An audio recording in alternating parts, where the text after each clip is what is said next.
So there's a comedian out there named Tim Dillon. Over the last couple of years, you might have heard of him as he's really blown up, especially on Twitter and YouTube. But his journey in the entertainment industry has not been an easy one. Starting out as an aspiring child actor, he describes his adolescence as a dark time where he faced a lot of rejection. It seems like he had a sense of failure about himself during that time, and it really didn't help that he grew up with parents that were beyond neglectful and abusive. This kept him out of the entertainment industry until he turned 25 and started doing stand-up back in 2010. Like many comedians starting out, he went through his fair share of struggles and hard times. Some would call it the starving artist phase that is essential for giving an entertainer a certain edge. And when the cream eventually rose to the top, through a lot of hard work and dedication, his career finally came to life a few years ago, and he really hasn't looked back since. Currently, Tim hosts a podcast where he talks about his life and general stuff going on around the world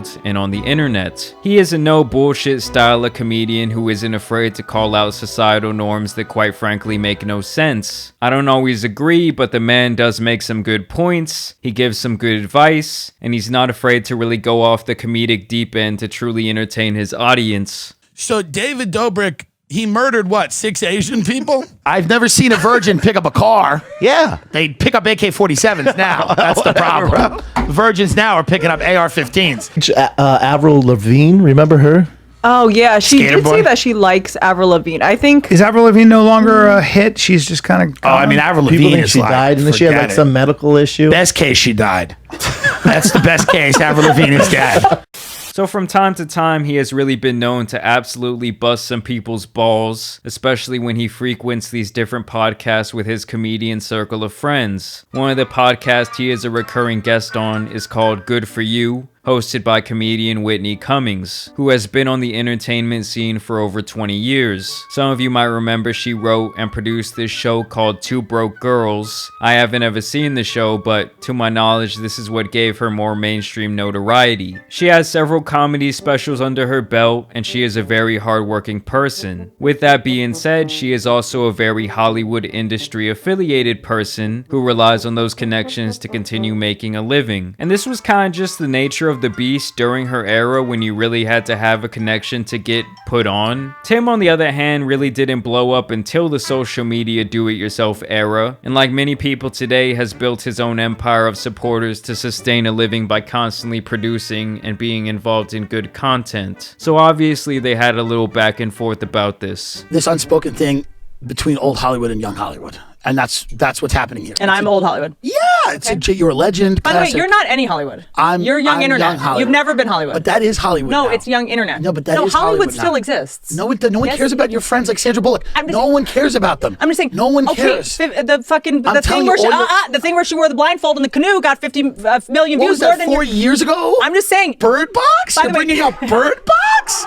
So they're basically having an argument of forced influence versus being chosen by the people. It's like a music artist who is a clear industry plant versus an artist who came up on the internet making songs in their bedroom and organically got poppin'. When someone can foster community from their own merit and build a loyal fan base, that is a unique thing. An artist really has to lay the foundation for years and years and years of consistently putting out good shit. That is a much different thing from more or less having it allowed to or given to you, which like I said was standard practice back in the day. She probably worked hard as fuck too. Like, I'm really not trying to take anything away from her. I'm just saying more traditional celebrities and media outlets hate this internet shit because with the internet people have more freedom of choice when it comes to entertainment than ever before, and they are really not choosing these more traditional outlets. So Whitney was clearly getting a little bit heated over these comments, and this is when she decided to drop this absolute gem. It's a very different thing. Like, you have celebrities on and you prepare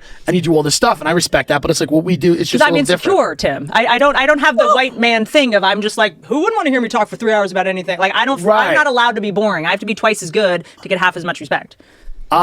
Okay. You disagree?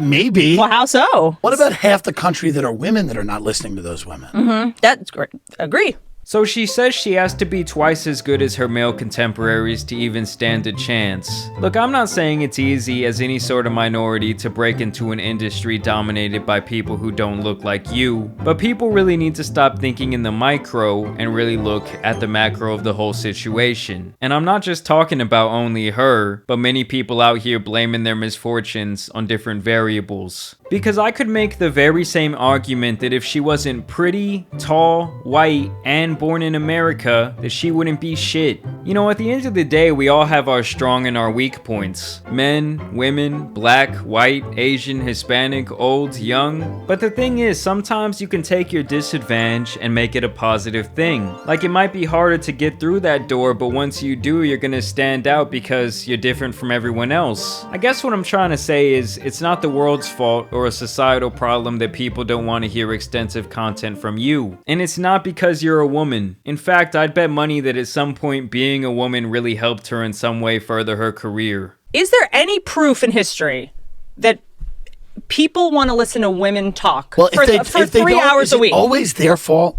Is it always the people's fault? Has there ever been a famous female radio host? See, this is the thing with you. You're like, Hollywood doesn't care. And I'm like, we don't care. Me and my friends don't care. Have you never heard of Oprah? Ellen? How about Wendy Williams? People who take this victim mentality in general are absolutely crazy. This woman is a millionaire who has been offered many opportunities in her life, but is crying because her male contemporaries get more attention than she does. And this is what I mean when I say it's like the industry plant versus the rapper who grew organically. Don't be mad when no one shows up to the show after they were forced to acknowledge you. The real power is in who the people pick. The people's champ. And don't get me wrong, having certain attributes will obviously give you major advantages in life. I'm just saying you can't blame your lack of success on these things, and you shouldn't have this loser's mentality. Like, for instance, there's not that many Hispanic YouTubers, and imagine if I got on here saying some dumb shit like I'd have 10 times as many subscribers if I was white. First of all, it just wouldn't be true, and like I said before, I believe being different from the norm has actually helped me a lot more than it's hurt me. The key is really just busting through that door and breaking down those barriers of entry. But that's really what anyone's gonna have to do in any given industry, even if physically they're within the majority. I mean, this guy Tim Dillon is gay. Imagine if he was out here saying it took him longer to get famous because of his sexuality. That would just be idiotic. But as always, I want to thank you guys for watching today's video, dropping a like and subscribing. And as you guys know, there's some other crazy comedians out here that need to get covered. So with Spinny Boy the Tan Superman, and I'm out.